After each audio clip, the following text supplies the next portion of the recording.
What does it mean for people to get a job these days? And how do we prove what we know beyond skills on a resume?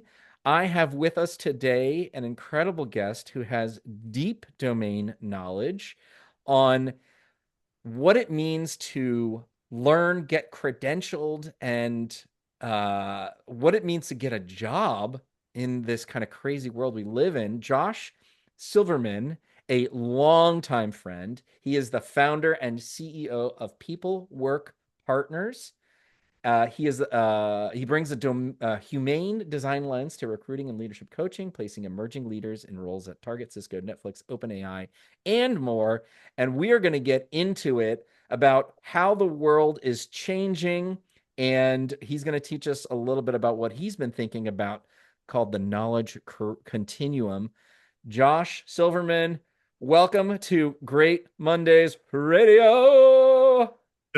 Thanks, Josh.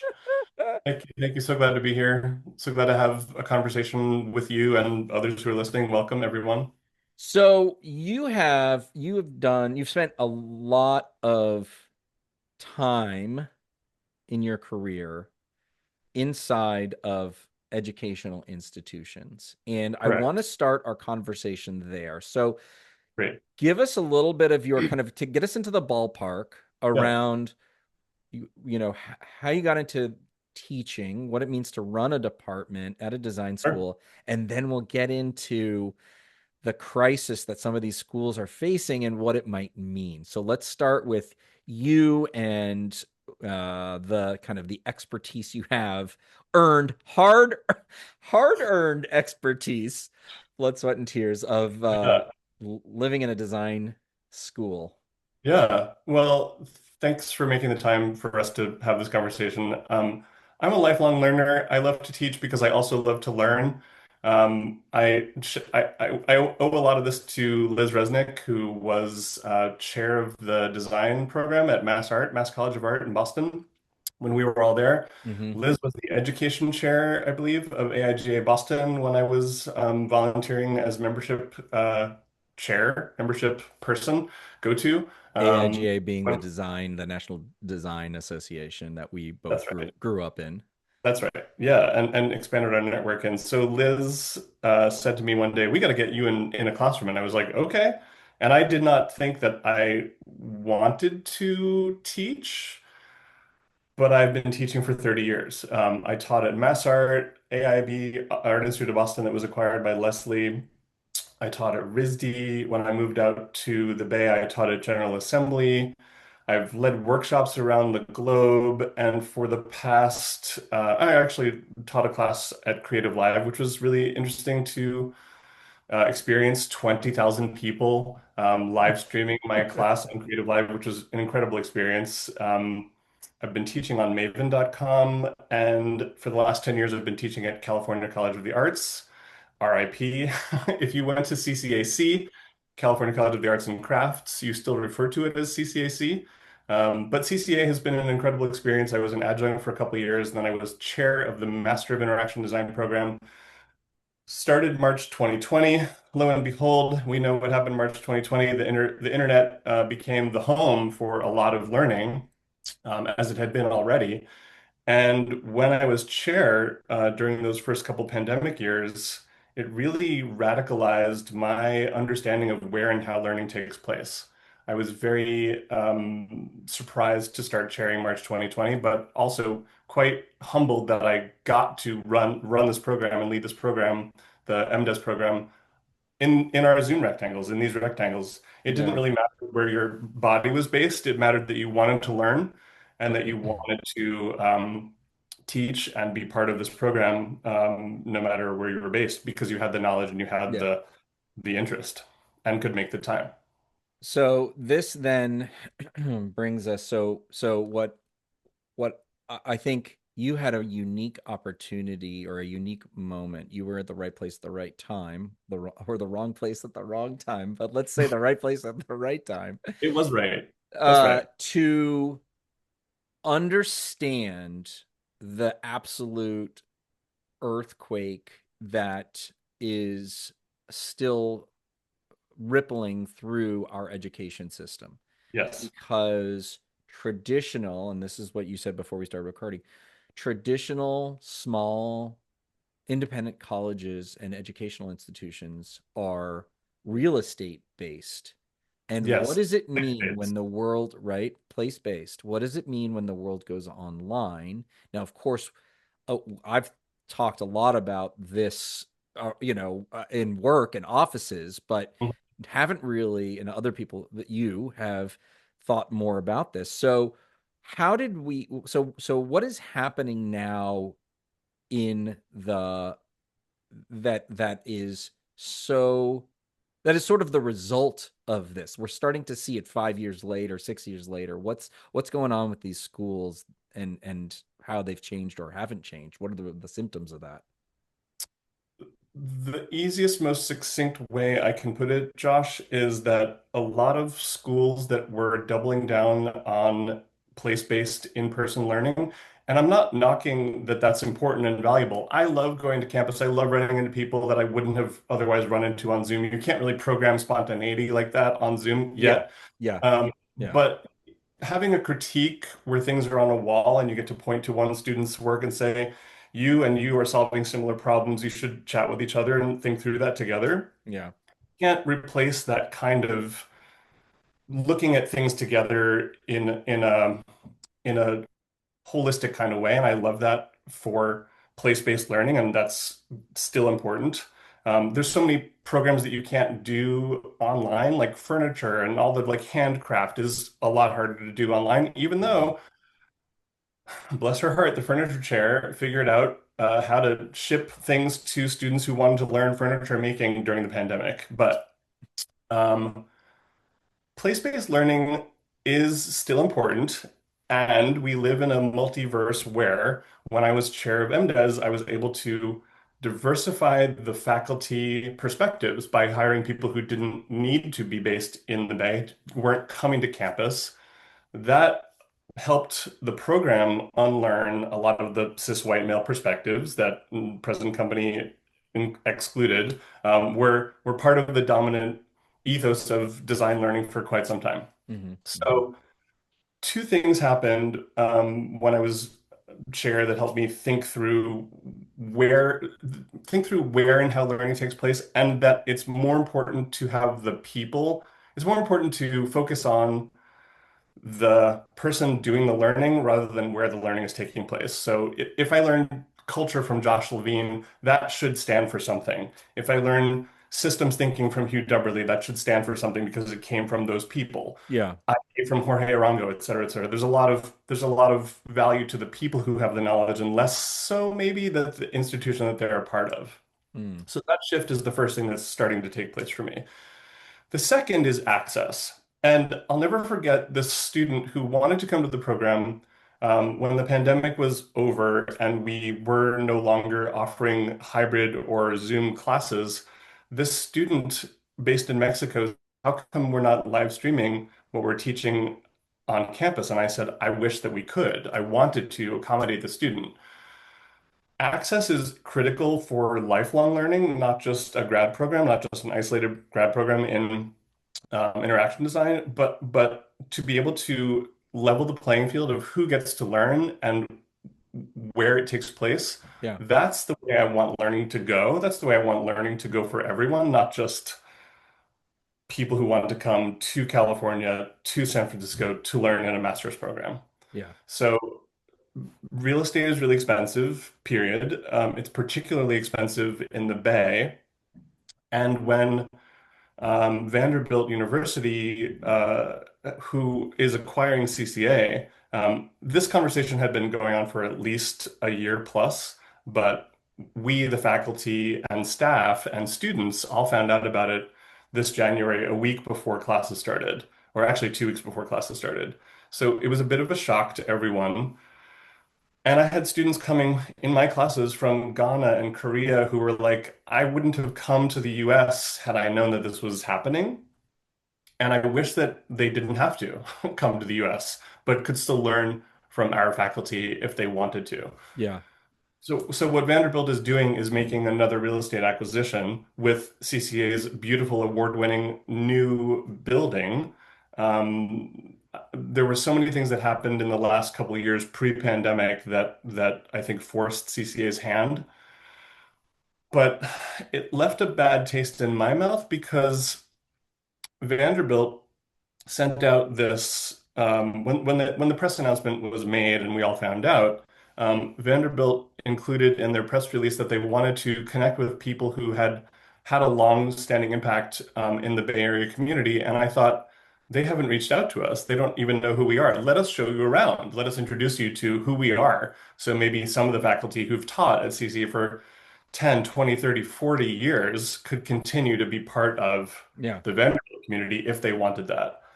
I don't know anyone, no faculty that I know has had a conversation with Vanderbilt about the transition to being a Vanderbilt university.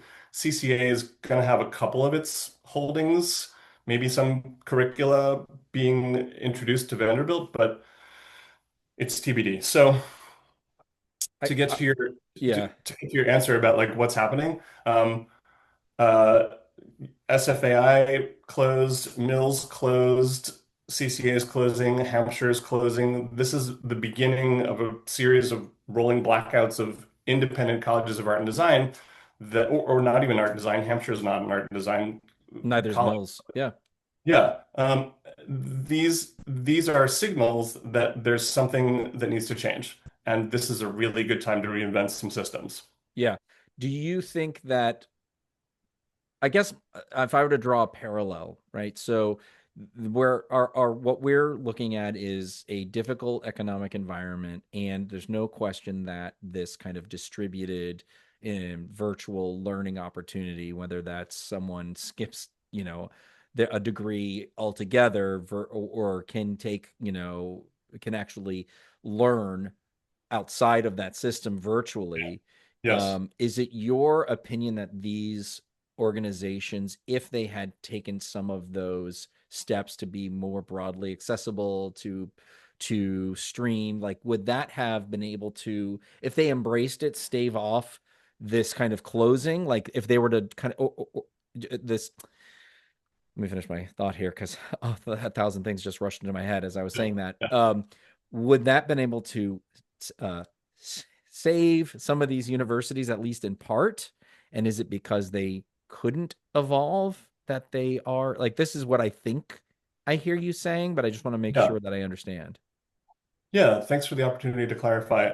I'm not running CCA, the institution, but from where I stood as chair, or where I sat as chair, I guess, where I stood as chair and what I had access to in terms of the P&L and how that program was a money-making program for the college. Yep. And Yep. I see all those things, and I also hear in the same continuum that I had to scrounge for honoraria to invite speakers. I had to limit my faculty to have a couple Yeah. honoraria Yep. per semester to pay the guest speakers. It wasn't balancing out. So I can't really say with as much efficacy as I'd like to how we could have expanded the course offerings, the access, the Mm-hmm. the programs, the centers. When CCA's final president, David Howes, started as president, he was learning from us, the chairs, about our different programs and where we came from, what we had to offer. With some of my core faculty, we presented 14 different interventions and new revenue streams that could have helped Yeah. could have been some contributor to the bottom line, but the biggest whiff on CCA's part was that they didn't include any of the faculty who teach business model innovation in the conversations that ultimately led to the decisions that they had to make. So had Right. had we been brought in sooner when the problem became a problem, not when the problem Yeah. was we Yeah. have no other choices now. That's Yeah. what it felt like. Again, I don't really it's know, but it's old thinking, I think, classical style thinking, right? Like very hierarchical. This is a 120-year-old institution yes, for better or worse. yes. Okay, Well, and it's worse now. It's not better. I Yeah. mean, yes, it's credibility, right? The fondness with which you know, it's like this was an incredible institution of the arts and crafts movement, right? So that's Yes. better, you know, that's to me is kind of the legacy and the heritage. That's all that I was referring to. Um, Yes. the the you know, it's to me there's also there was that panic, the parallels, the panic in the corporate world where you had like, hey, you have to come back, real estate's really expensive, Yes. undisclosed, you know, but like, hey, this is really important. And you know, last week I read a piece that said essentially kind of the best balance is a hybrid in and out for workers, right? 2 to 3 Yes. days in and out. Yes. Like Yes. that is like the most productive. You don't feel isolated. You get some Totally. time back, right? So to me, there's this parallel of like being forced to evolve, and there's probably because there's more businesses than there are institutions. There's plenty of businesses that have probably failed and plenty, you know, more that have scaled up because of whatever happened during the pandemic. Things changed, Yes. the models changed. Yes. Talent wants to live where talent wants to live. People want to live where they're happiest. Everyone should be able to live in a place that they find beautiful and have a good balance of environment and the occasional commute. And you know, having taught in DMBA, that the low residency approach to getting things done Yeah, was sufficient. People were able to do the work and get the degree with the low residency approach. And in case listeners are not familiar, the low residency approach was, I think you, depending on when you wanted to fly into DMBA, you flew to campus. Classes were like all day, Friday, Saturday, Sunday, and then you'd go away for the next 3 weeks and then come back the next that's month, right. So it was, yeah, that's right. Exactly. So it was 1 4 day block, Thursday through Sunday, Thursday through Sunday. Okay. every month. And there were plenty of people that lived in the Bay Area And a and lot who went to didn't. work, and a lot of people who didn't. You could And have a that life. it was a really like, and actually for a while when I moved to Portland, I continued to teach I remember because I that. could fly down. I Yes. couldn't do that if it was every day. Right. So there was definitely some yeah, there's some things that were changing there that were really interesting. So there's things. So we have this. So okay, we've set up the preface for this. Great. So now Great. let's get into chapter one. So of our conversation, right? So That the was equal pref to zero. that was a big preface, but Yeah. worthwhile. Yeah. So here we are. You're actively with your in your work. You work with uh, folks that are early or mid career. Correct me if I'm hmm wrong. hmm To find the kinds of jobs that where they're going to be an incredible fit, the right culture, hmm the right kind of growth path for the skills that they have, right? So hmm that's your perspective, that's what you're looking at.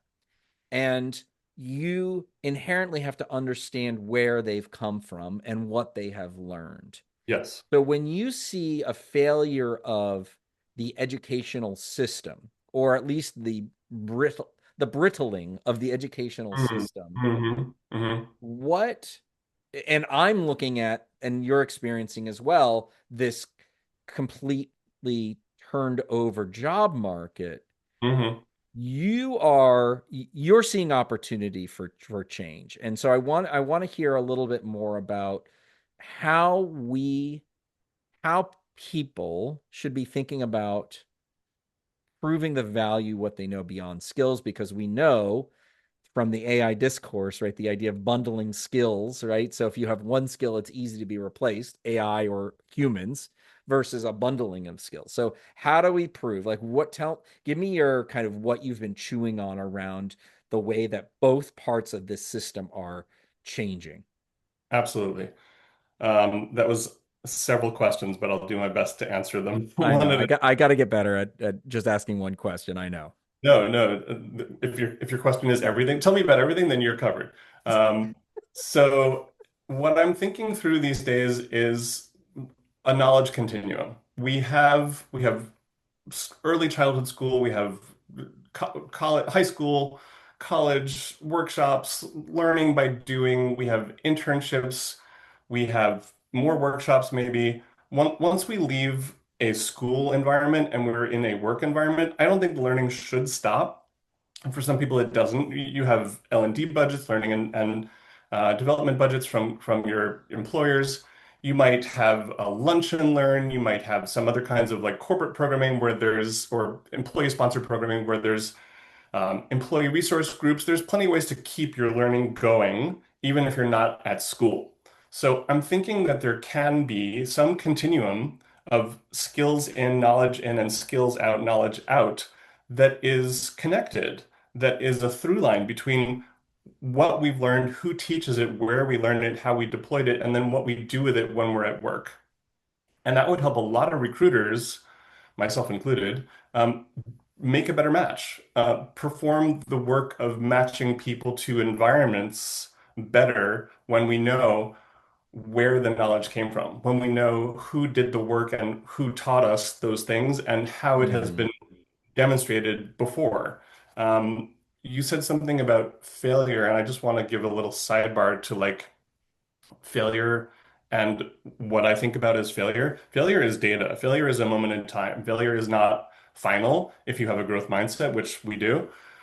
When you are in a institution that is failing, you get to decide if you want to double down on it and continue to commit to it. But I think more often than not, you can separate yourself from the institution that has failed or that is failing you by maintaining that growth mindset and thinking, okay, what can I take from this? How do I ask better Mm. questions to join the next institution or ask better Yeah. questions the next so that I don't have to suffer alongside other people. So anyway, that aside, there does not seem to be some kind of continuum of knowledge that I would love to publish and make open source because every one of us is smarter than one of us. Hmm. And if there were a way to say, I learned culture jamming and culture development from Josh Levine, and I learned, just going to keep using the examples that I used earlier, systems thinking from Hugh Dubberly and information architecture from Jorge Arango. Both Hugh and Jorge and yourself were CCA faculty or are CCA faculty. If there's a way to say, ah, I know that you are capable of these things because of who taught you these things and because you've deployed these things in other project teams or other Hmm. full-time employee or part-time employee ways, then I know more about the recruiter will be able to help you get a meaningful job for the things that you know if there is some kind of through line between knowledge in and skills out. And I Isn't don't see that right now. it isn't that is that what you try to do or recruiters try to do, but with less information now? You try to see the through line? Yes, I've placed a couple candidates. I've been connecting designers, mostly designers, to opportunities for 30 years. Design and design adjacent people, content people, engineers, product people. It's fascinating to me the more that I've focused in on recruiting the last couple of years as I've stepped down from chair. It's fascinating to me that it works at all. But a lot of it is guesswork, a lot of it is vibes, a lot of it you just get better and better and better at sussing out people in those first 30 minutes when you have a phone screen. But all the work that a designer puts into their projects, and then all the work that the designer puts into the project portfolio, telling you the case studies about what you should know about the impact, both qual and quant. Most recruiters spend a minute, 2 minutes looking at a portfolio before having enough information to start to yay or nay them in a pile in a categorization. Should we chat with this person? Should we reach out to this person or not?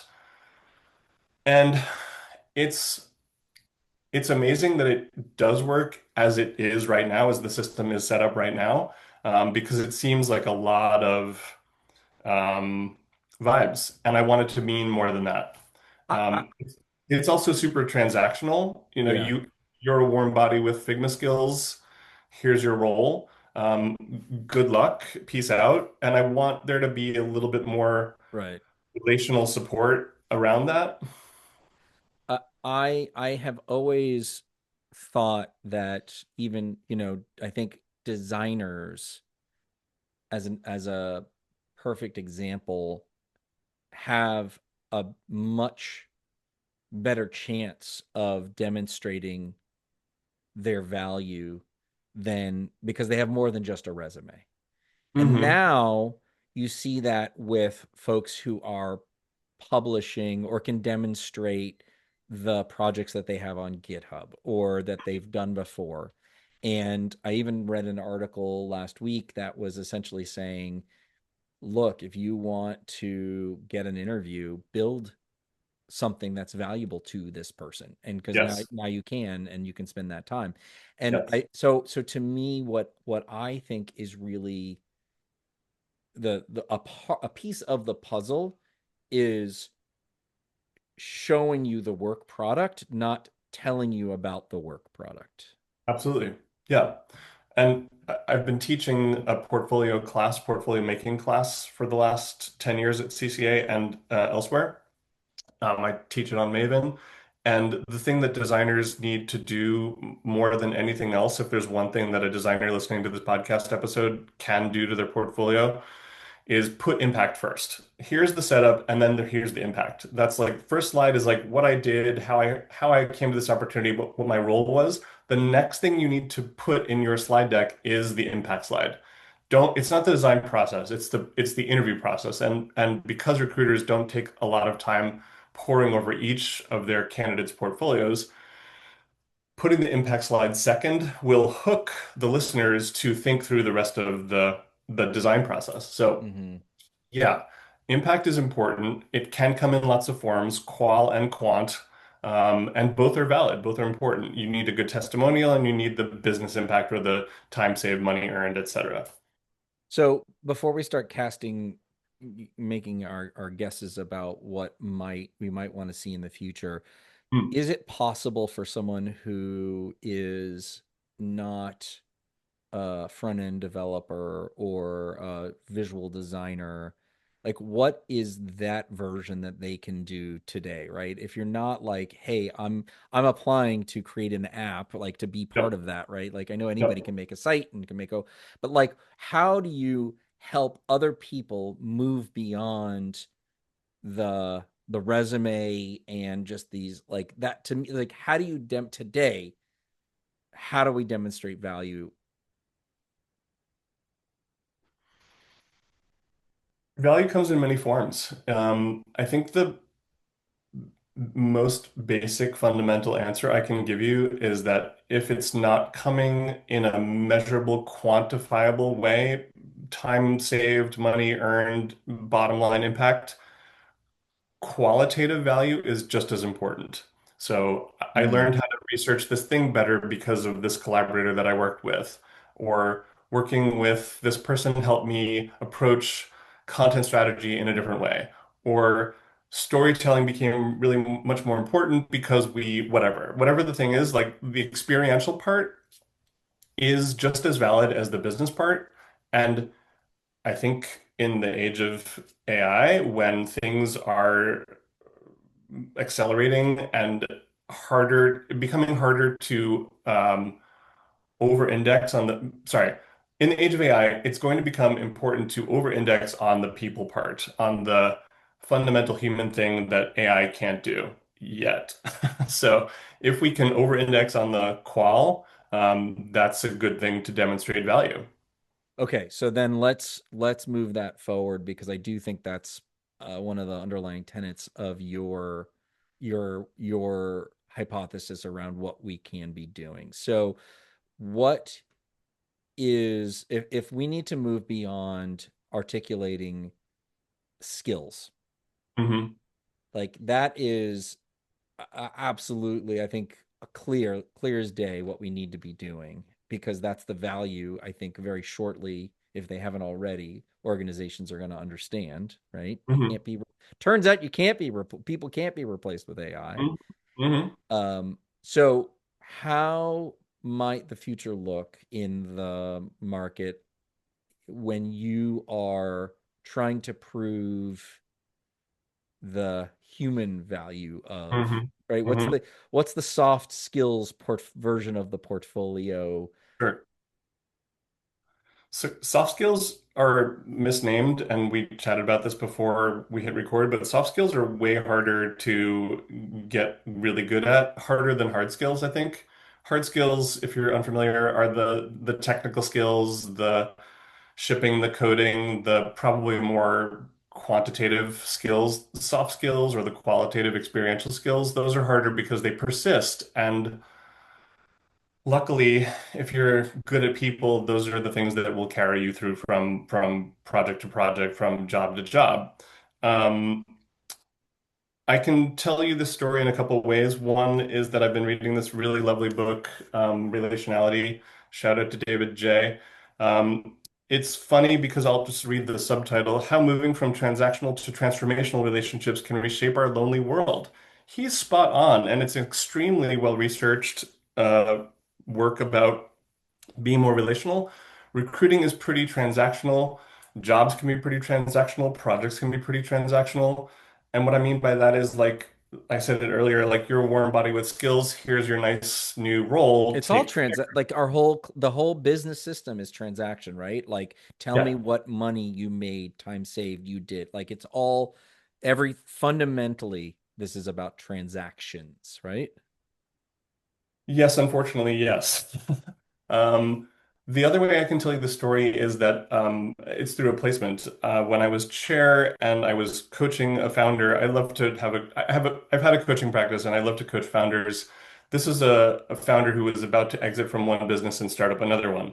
And his name is Matthew. I'll leave his last name out of it. Matthew was thinking with me in our coaching sessions about his new business, whether he wanted a co-founder or not, how to set up his business, how to set up the niche that his agency was going to go after. And we spitballed structure and team. And because I had a design business for 20 years, I was like, I got you on ops and content strategy and designers. Like you need people in my network. I can help you find those people.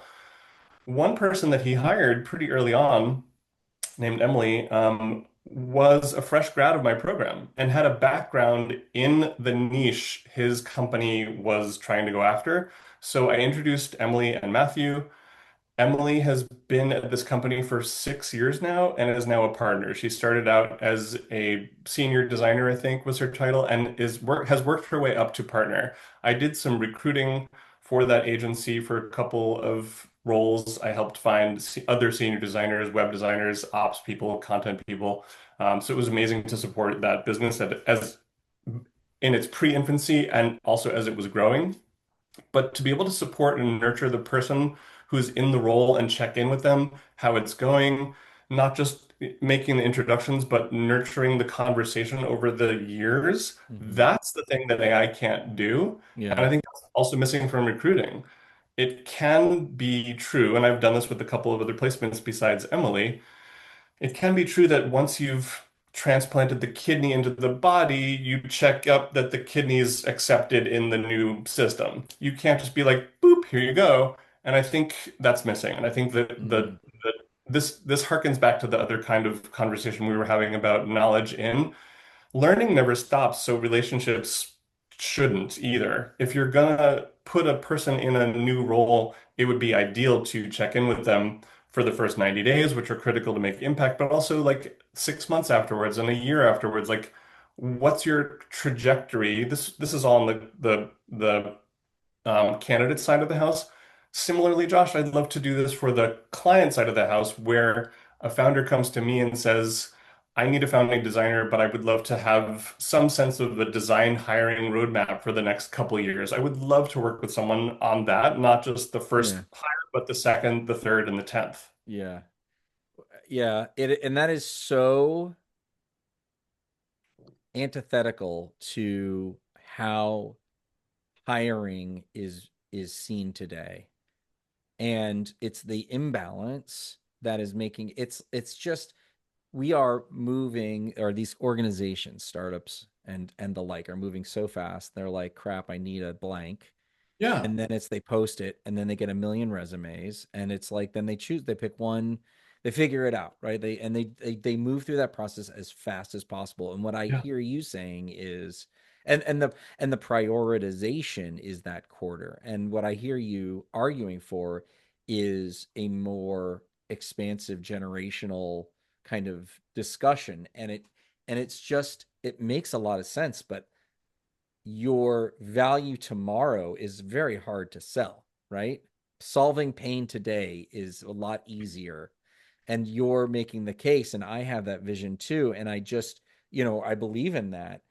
And it's how do we create a system? Not that you're going to be able to answer this question. I think this is the question we need to be asking. How do we create a system that is robust enough to provide that kind of immediate need, but also retain the knowledge for and build get better in as it moves into the future, which I think is actually where AI can be really useful. I hope so. Yeah. I think to your point, maybe thinking through the value of a bad hire, the cost of a bad hire, not the value, the cost of a bad hire. If you have an immediate need and pain today is the thing you're trying to solve, I get it. I've been there. I understand.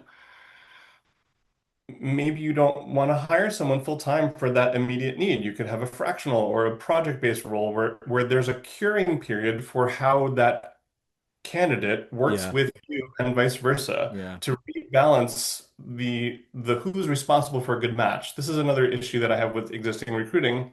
100% of the onus is on the candidate to prove their value. And we know, you wrote a book about this, and this is part of your work. We know that culture is really, really important to the success of that person. So beyond the kidney metaphor, Yeah. you can't really like plant a pomegranate tree in the tropics. It's not going to work. You have to make sure that the environment is right for the person. So if we are able to measure and quantify the cost of a bad hire, and we think longer term, we zoom out from the current immediate need this week, this month, this quarter, and we think through longer term planning, take Yeah. 5 more minutes to think about a hiring roadmap for the next, 3 quarters, four Yeah. quarters. That's going to start to heal a lot of the broken systems that are in place and to be able to help other companies beyond this one hire. I'm going to open source whatever I learn. I'm just going to keep publishing what I learn so that everything can get smarter and it's not just me holding the knowledge because I like to teach. I like Yeah, to share. right. Exactly, which brings us back to the very beginning. It to me sounds like zooming out to a holistic hiring perspective and how that can be valuable to it's and I think I am thinking about the scourge of the scarcity mindset that we all Yes. are Yes. swimming in right now. Yes. Yes. And I would think that really what we want is to help folks, like you said, take 5 minutes to think, what is the next hire? How is this fitting into the longer business plan? And then I think on the front end, you're absolutely right. There's gonna be, and I'm part of an organization that is 100% geared towards, community of practice geared towards fractional. Like that is a thing Mhm. that is going to be more and more part and parcel of how we do business. And yeah, I'm starting to see kind of what maybe you're describing here. And I do see a role for AI. I think there's parts that's like the human plays a role, and then the AI plays a role, like Yep. like processing, huge amounts of data to be able to understand what this person brings and what is out in the world. And it's just that those things haven't been connected yet. And Yes. Yeah. that is a real opportunity that I think could make for much more successful matches, placements. To yes, and to the trajectory that Emily has had in her role as partner now in this agency, I don't think she expected to be there for 5, 6 years. I think the mindset of most candidates, especially in their 20s and 30s, is like do a year and bounce. Yeah. But if there's a reset, then it would be to hire someone well that grows with the company, that helps you grow the business because collaborative rapport is more valuable than everything, I think, than anything else. I know several founders and serial founders who hire the same founding team over and over because that they have collaborative rapport with them. Yeah. Means faster time to market, faster time to whatever the new problem is that they're configuring to solve. It feels to me like there will be a quantifiable way, Yeah. probably with the collaboration of some AI tool that is not just about your skills and knowledge, but your company culture and the environment of your team, the management style of your manager, the are you an evening person or a morning person? How do you work best? If those things are part of the configuration, then we'll make more matches and more matches that will last longer. Yeah. Yeah, it's a really, really interesting time. Um, okay, so last question. If you Yeah. were if there is someone who is out there in the world right now looking for their next role and Yeah. they want to be thoughtful about it. They do want to get the role. But like what is your piece of advice that you would give given where we are and how crazy the market is? My piece of advice on getting their next role. Yeah. Yeah. If it's not coming from LinkedIn or Indeed or a job search, maybe it's coming from someone that you know. Maybe it's someone that you already know that you've worked with in the past who can make an introduction for you or Yeah. bridge that connection for you. And if it's not someone that you know and you don't know me or you, Josh, then reach out to me. I'm going to volunteer you as well. I think our networks are one of the things that we carry with us over our lives, especially valuable in Yeah.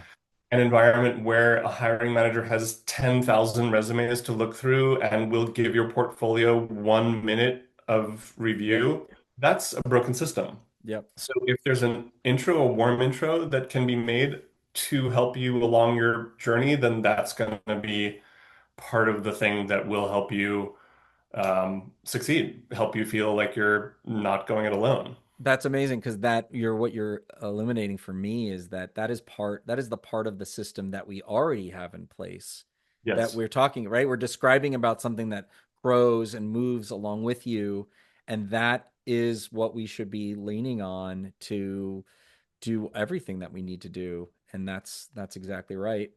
And There's, yeah, the network, that network, that's how we met, exactly. Yeah, that's why right? we're still here. Yeah. Yeah. There's a startup that I've been chatting with called Trove. It's the Trove.io, I believe. Let me just double check that. What they're building is, yeah, it's the Trove.io. What they're building is a way to demonstrate your value that carries with you over your career from job to job to job.